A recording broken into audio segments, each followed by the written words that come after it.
پہلی جنگ ہے جس میں فرشتے اترے اور لڑنے کے لیے اترے۔ اسلامی تاریخ میں اس سے بڑی جنگ کیفیت کے اعتبار سے کبھی نہ آئے گی نہ آئی ہے۔ بارش کیوں آئی؟ لِيُطَهِّرَكُمْ بِهِ، طہارت حاصل کرو۔ وَيُذْهِبَ عَنْكُمْ رِجْزَ الشَّيْطَانِ، شیطانی وسوسوں کو بارش کے ذریعے سے صاف کر دیا۔ وَيُثَبِّتَ بِهِ الْأَقْدَامِ، اور تمہارے قدموں کو جما دیا۔ تو اللہ نے کہا فَاضْرِبُوا فَوْقَ الْأَعْنَاقِ، پہلا وار تمہارا یہاں ہونا چاہیے۔ وَاضْرِبُوا مِنْهُمْ كُلَّ بَنَانٍ، یہاں سے چوک جائے تو انگلیاں کاٹ دو کہ تلوار ہی نہ پکڑ سکے۔ تو احد میں یہ خطا ہوئی کہ اللہ کے نبی کے حکم کو بھلا دیا۔ حضرت عبداللہ بن جبیر کہتے رہے وہ تمہیں کہا تھا مت جاؤ مت جاؤ، کہ یا قوم الغنیمہ۔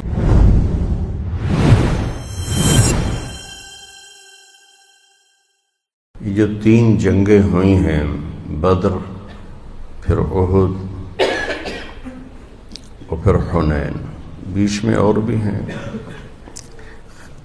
لیکن ان تینوں میں ایک بہت بڑا سبق اللہ تعالیٰ نے امت کو دیا ہے۔ بدر میں سب سے قلیل تعداد، سب سے تھوڑے اسباب، 2 گھوڑے، 8 تلواریں، 60 اونٹنیاں، ان کے پاس 300 گھوڑے، 700 تلواریں اور مسلح زرہ پوش۔ لیکن یہاں کیفیت جو وجہ فتح اللہ نے بتائی ہے وہ ہے اذ تستغیثون ربکم فاستجاب لکم، جب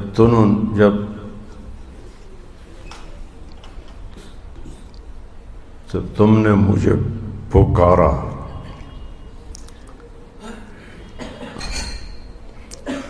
فاستجاب لکم، فا کے ساتھ، فوراً ہم نے تمہاری بات سنی اور حکم کر دیا انی ممدکم بألف من الملائکۃ مردفین۔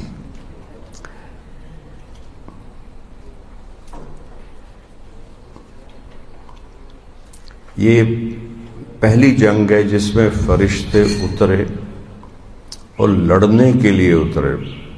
پہلے انبیاء کی مدد، تائید انبیاء ملائکہ سے ہوتی رہی، یہ پہلی جنگ تھی، اور اسلامی تاریخ میں اس سے بڑی جنگ کیفیت کے اعتبار سے کبھی نہ آئے گی نہ آئی ہے۔ تو اس میں اطاعت کامل تھی، استغاثہ کامل تھا، سب اللہ کی طرف متوجہ تھے کہ دیکھ رہے تھے کہ نہتے ہیں کیا بنے گا۔ تو اذ تستغیثون ربکم فاستجاب لکم، ہم نے فوراً لبیک کہا۔ وما جعلہ اللہ الا بشرا، یہ صرف تمہارے لیے بشارت ہے، وَلِتَطْمَئِنَّ بِهِ قُلُوبُكُمْ، تمہارے دلوں کو مطمئن کرنے کے لیے ہیں۔ وَمَن نَّصْرُ إِلَّا مِنْ عِنْدِ اللَّهِ إِنَّ اللَّهَ عَزِيزٌ حَكِيمٌ، مدد تو صرف اللہ کرتا ہے، اس کی مدد سے فتح ہوتی ہے۔ لیکن تمہارے اطمینان کے لیے ہم نے 1000 فرشتے اتارے۔ پھر اگلا کام کیا کیا؟ اذ یغشیکم النعاس امنۃ منہ، خوف کی فضا تھی، اللہ نے سب پہ نیند طاری کر دی۔ خوف میں نیند آتی، اللہ نے ان پر نیند تاریخ علیہ حضرت علی فرماتے ہیں کہ میں اللہ کے نبی کے پیرے پر تھا، 3 دفعہ میری تلوار میرے ہاتھ سے چھوٹ کے گری اونگتے ہوئے، اخیر میں لیٹ ہی گیا، میں سو گیا۔ وَيُنَزِّلُ عَلَيْكُم مِّنَ السَّمَاءِ مَاءً، پھر ہم نے آسمان سے تمہارے لیے پانی برسایا، بارش ہوئی۔ قریش کا لشکر نیچے تھا، نشیب، اور صحابہ کا لشکر اونچائی پر تھا، تو وہاں پانی اکٹھا نہیں ہوا، کیچڑ نہیں ہوا، ادھر پانی اکٹھا ہوا، نقل و حرکت میں مشکل پیدا ہو گئی۔ تو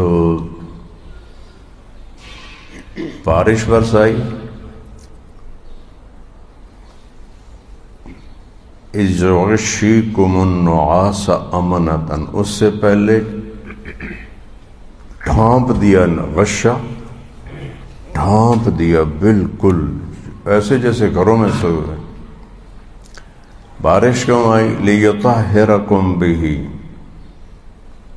طہارت حاصل کرو۔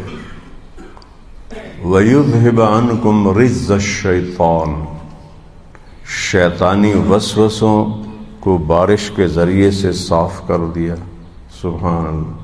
وَلِيَرْبِطَ عَلَى قُلُوبِكُمْ، تمہارے دلوں کو مضبوط کر دیا۔ وَيُثَبِّتَ بِهِ الْأَقْدَامَ، اور تمہارے قدموں کو جما دیا، کہ ادھر کیچڑ ہو گیا، ادھر زمین بیٹھ گئی، پانی نیچے چلا گیا۔ پھر کیا ہوا؟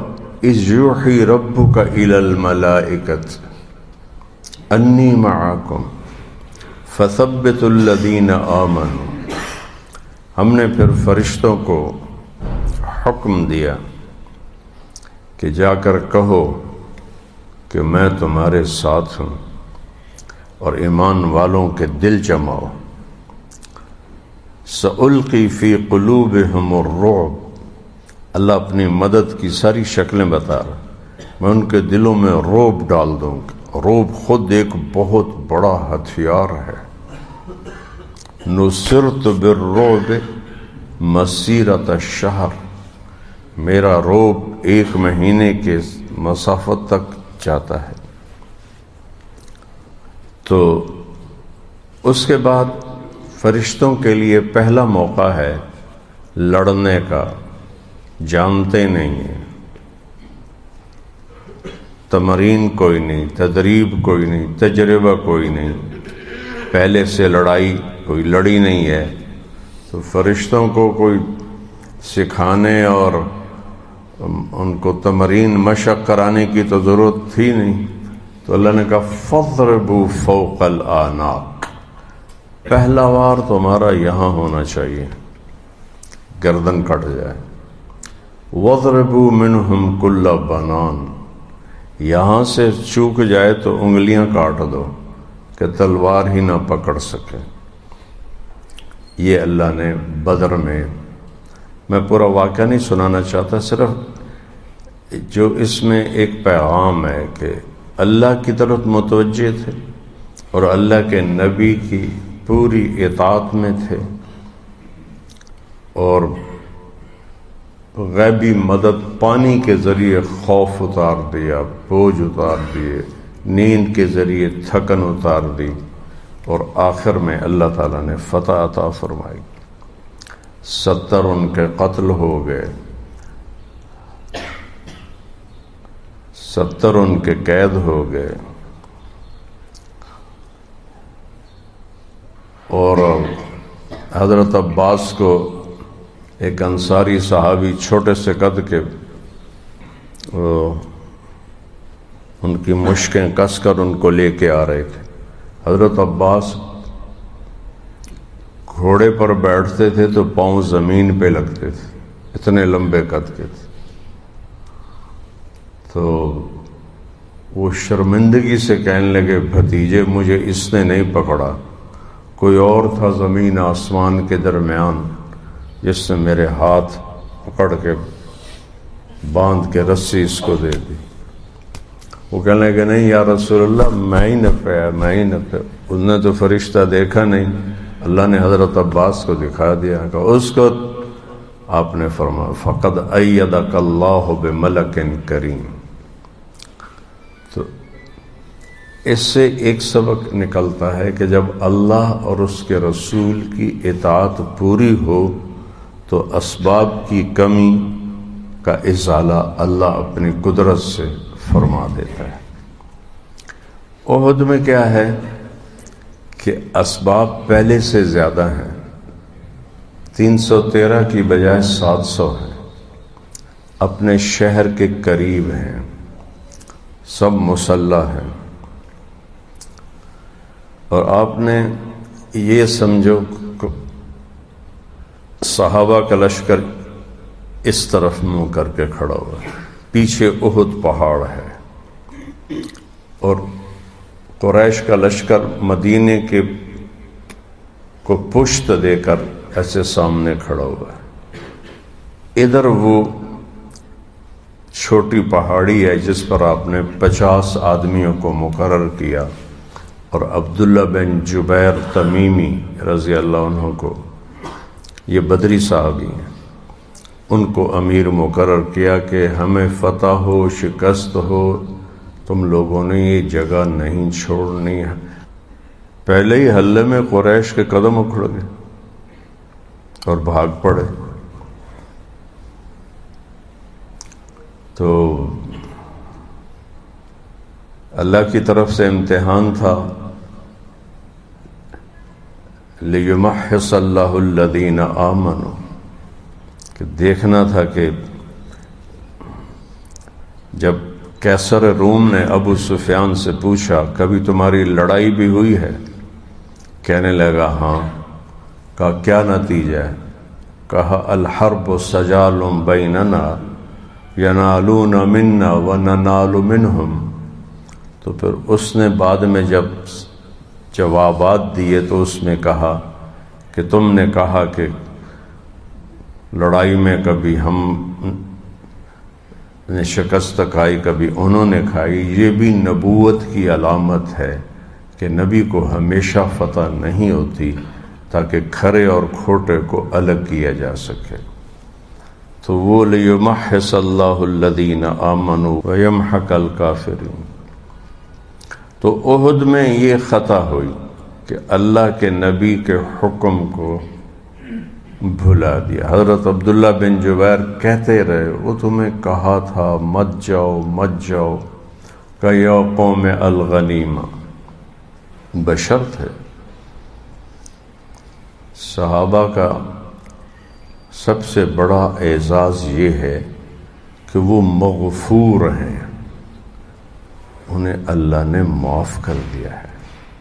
اور احد میں آیت اتری وَلَقَدْ عَفَا عَنْتُمْ, اللہ نے معاف کر دی. ایک خارجی آیا حضرت عثمان کے امام ابو حنیفہ کے پاس کہ عثمان وہی ہے نا جو بھاگ گیا تھا. کہا ہاں اللہ نے تو معاف کر دیا ہے, اور تو نام ہی کریں تو کوئی فرق نہیں پڑے گا. چونکہ خبر پھیل گئی جب مصعب بن عمیر کو عبداللہ بن قمع جس کا میں نے کل واقعہ سنایا تھا اس نے شہید کیا تھا, تو وہ مشابہ تھے اللہ کے نبی کے, تو انہوں نے کہا میں نے محمد کو قتل کر دیا. اس پر سارا مجمع منتشر ہو گیا. تو خالد بن ولید بھی اس جنگ میں شریک تھے اور سب سرپٹ بھاگ رہے تھے. تو زید بن خطاب ابھی اسلام نہیں لائے تھے, حضرت عمر کے بھائی, کہتے ہیں خالد تیرے ہوتے بھی شکست ہو گئی. اس سے پتہ چلتا ہے کہ اسلام سے پہلے بھی وہ بطل مجرب تھے اور شاہ سوار عرب تھے. کہنے لگا کیا کریں, بس ہی نہیں چلا. تو یہ دونوں دوڑ رہے ہیں گھوڑے پر اور باتیں کر رہے ہیں, تو خالد بن ولید نے ایسے مڑ کے دیکھا تو چوٹی خالی تھی. تو اس نے ابو سفیان کو انہوں نے آواز دی, ابو سفیان 100 آدمی مجھے دے دے شکست کو فتح میں بدل دوں گا۔ ابو سفیان نے کہا خالد کے دھوکے میں نہ آؤ، جانیں بچاؤ اور بھاگو۔ تو خالد بن ولید رضی اللہ عنہ نے فرمایا کوئی ہے میرے ہاتھ پر بیعت کرنے والا آئے؟ تو اکرمہ بن ابی جہل، عمرو بن عاص، انہوں نے پہل کیا کر یہ 100 آدمیوں کو لے کر انہوں نے وہ پہاڑی کا چکر کاٹا اور اوپر چڑھے۔ تو حضرت اکرمہ نے عبداللہ بن جبیر کو شہید کیا۔ بعد میں جب اللہ کے نبی کو خبر ملی تو آپ مسکرائے اور کہا القاتل والمقتول کلاہما فی الجنہ۔ سبحان، میں تو قاتل مقتول دونوں کو جنت میں دیکھ رہا ہوں۔ اکرمہ بھی ایمان لے آئے تھے بعد میں۔ تو وہاں کیا ہوا کہ اللہ کے نبی کی اطاعت میں کمی آ گئی، اور منکم من یرید الدنیا، اللہ نے صاف کہا کچھ تم میں دنیا کی طرف دوڑ پڑے۔ لقد رضی اللہ عن المؤمنین اذ یبایعونک تحت الشجرہ، اتنا بڑا رضا کا پروانہ اللہ نے دیا، رضا کا۔ اور اس میں ابو الغادیہ رضی اللہ عنہ بھی ایک صحابی ہیں، ان کے ہاتھوں عمار شہید ہوئے۔ عمار کو انہوں نے شہید کیا، ان کو پتہ نہیں تھا کہ میرے سامنے عمار ہے، وہ تو لوہے کی ٹوپی میں تھے۔ وہ فرماتے ہیں کہ میں نے اس کے یہاں پیٹ پر زرہ کی ایک کڑی کو ٹوٹا ہوا دیکھا، تھوڑی سی جگہ خالی تھی، وہاں زرہ کی کڑی نہیں تھی، میں نے اس کو نشانہ بنا کے جو نیزہ مارا تو پار نکل گیا۔ جب وہ گرے اور ان کے سر سے خود ہٹا تو میری بھی ہائے نکل گئی، وہ یہ تو میں نے عمار کو شہید کر دیا۔ تو ایسے نہیں کہ ان کو معلوم تھا کہ میں عمار سے لڑ رہا ہوں، دونوں بخشے ہوئے ہیں۔ جب اللہ رضی اللہ کہہ رہا ہے لقد، تو احد کا واقعہ ہے کہ اطاعت میں کمی آئی اور سبب میں کمی آئی، دونوں چیزیں ہیں۔ اسباب جتنے میرے نبی اختیار فرمائے جنگوں میں، حسن تدبیر، ایسے تو کوئی بڑے سے بڑا جرنیل نہیں کر سکتا۔ اللہ کی مدد پہ پورا بھروسہ ہے۔ ساری رات بدر میں روتے رہے، ان تہلک ہذہ العصابۃ فلن تعبد۔ تو احد کی شکست کی وجہ ہے اللہ نے خود قرآن میں بنا دیا کہ وَلَقَدْ صَدَقَكُمُ اللَّهُ وَعْدَهُ إِذْ تَحُسُّونَهُمْ بِإِذْنِهِ، ہم نے وعدہ پورا کیا، تم ان کو قتل کر رہے تھے، حَتَّى إِذَا فَشِلْتُمْ وَتَنَازَعْتُمْ فِي الْأَمْرِ وَعَصَيْتُمْ مِنْكُمْ مَنْ يُرِيدُ الدُّنْيَا۔ یہ 5 اسباب اللہ نے بتائے ہیں، جب یہ ہوں گے تو نتیجہ پھر اس کے مطابق نکلے گا۔ حضرت حمزہ جیسی ہستی شہید کر دیے گئے۔ تو حنین میں کیا ہوا کہ اپنے اوپر نگاہ چلی گئی۔ وَيَوْمَ حُنَيْنٍ اذْكُرُوا يَوْمَ حُنَيْنٍ اِذْ أَعْجَبَتْكُمْ كَثْرَتُكُمْ فَلَمْ تُغْنِ عَنْكُمْ شَيْئًا۔ آپ نے فرمایا ثلاث منجیات، خشیت اللہ فی السر والعلانیہ، 3 چیزیں کامیاب کرنے والی، اللہ سے حیا، تنہائی میں بھی مجمع میں بھی۔ کلمہ